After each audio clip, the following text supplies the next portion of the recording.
Makirot siya. Yung likod nyo, pag malamig, makirot. Opo, hanggang Wala kayong mga diskanansya or opera before? Wala. Wala kayong opera? Wala. Okay, mas maganda.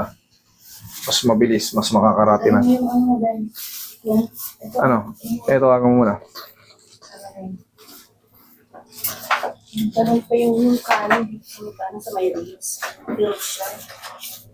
Noong December po, madalas siya sa kumirot. Saan niya pwede?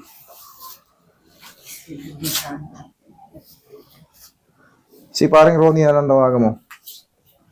Nasa ba si Foreman dyan, ha?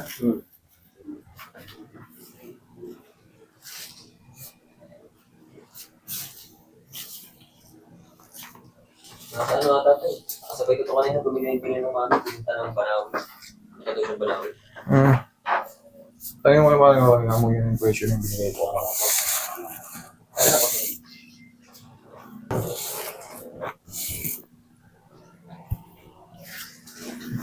Okay, higang patagilid. Ay, sorry, tayo ka muna. Mas sa likod pala to. Okay. Relax lang, ha? Higang patagilid. Yeah, higang patagilid. Tagilids.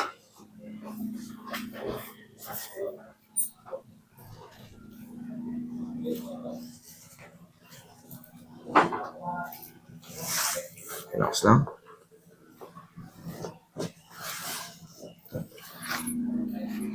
Kabilang side.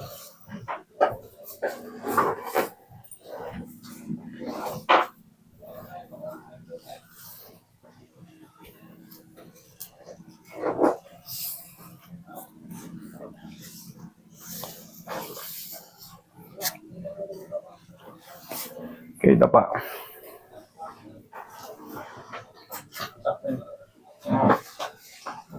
Sige, alin ang kamay mo? Sabi mo kay...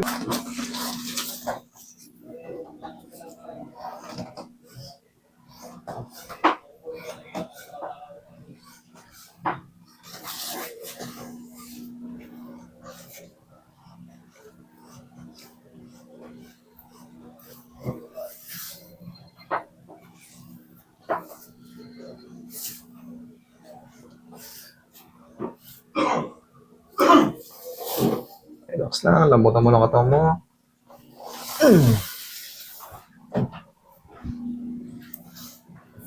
Relax lang.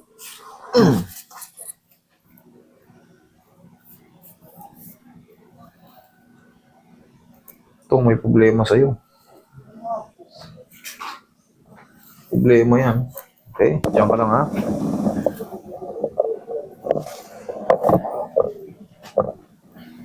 Tumor. Kasi ang brain tumor, once na maggalaw yung mga connected sa brain, maaaring mag-react. Katulad ng spinal cord, connected yan sa brain. So, very careful lang mangyayari sa inyo. Haplos lang ng pagmamahal. Pwede kayong massage, walang problema. Yun. Pero yung mga kagaya ng ginagawa ko sa kanila, tignan mo, tihaya. Ito, di ba nakita mo sa hinata ko rin. Ito, hindi ito pwede. Dito pwede sa'yo. Pinapanood kita lagi. Kasi ganun ang Amerika. Mhm. Ang Amerika. Uwi na kayo ng Amerika. Uwi na kami. Pumunta lang kami doon bakit natasabi niya. Kung tayo doon kasi nanonood kami lagi sa... Ang mangyayari sa inyo, sa dyan. haplos lang ng pagmamahal. Hindi kayo pwede sa mga ganito kasi si ma'am pala, tinatanong niya, na-operan kasi sa brain tumor. Eh, siyempre, gaya nga na sabi ko, itong traction na to connected to sa brain. Baka mag-react kasi hindi natin totaling kabisado yung Inhale. Exhale. Pag sinabi kasi brain tumor, ibig sabihin cancer na yun pag tumor. Tinatanggal yung tumor kasi yan ang cancer cell yan yung tumor. Pero ang mahalaga, successful na may operation. Ang nakakatakot lang dyan, yung mag-retrigger. It's like a benign tumor. Benign. Benign tumor. Sige. Ayun nga po, wala, ang gagawin lang sa inyo. Hindi kayo pwede sa kagaya ng ginagawa ko, dinidina, hatak. Tsaka, naapektuhan yung tagilid yung leg nyo. Okay, upo. Careful lang, eh, siyempre, kung wala namang masakit, Wag na. Delikado yan. Baka mamaya mag-retrigger yan eh. Kasi minsan ay ano sa mga nangingitak sa pinakamandagan mo. Kaya sabi niya, Pwede kayo sa mga ganto-ganto lang oh. Full body massage, pwede kayo dyan. Pero yung kagaya ng method ko, hindi ko i-apply sa inyo. kasi lang naman, kasi hindi ka kita lagi nag-explain sa mga pasyente. Salamat po. Kailangan yung asawa ko sabi niya, 1 year ago, 2 years ago, bago namunta. Nanonood siya. Sabi ko, punta ka nung Sabado dito nga ano. Punta nyo rito, wala ako. Sayang yung ano nyo. Kasi yung kapatid ko, sabi niya, ma, gusto ko rin pupunta sa ano. Sabi ko, malapit na naman tayo, balisira lang tayo. Paano na lang tayo? Binibigyan ko naman ng consideration yung mga OFW. Ang problema, huwag kayong pupunta rito ng walang pasabi. Tapos Sabado, Linggo, wala ako niyan. Salamat sa ano. Oh, check mo yung likod mo ngayon.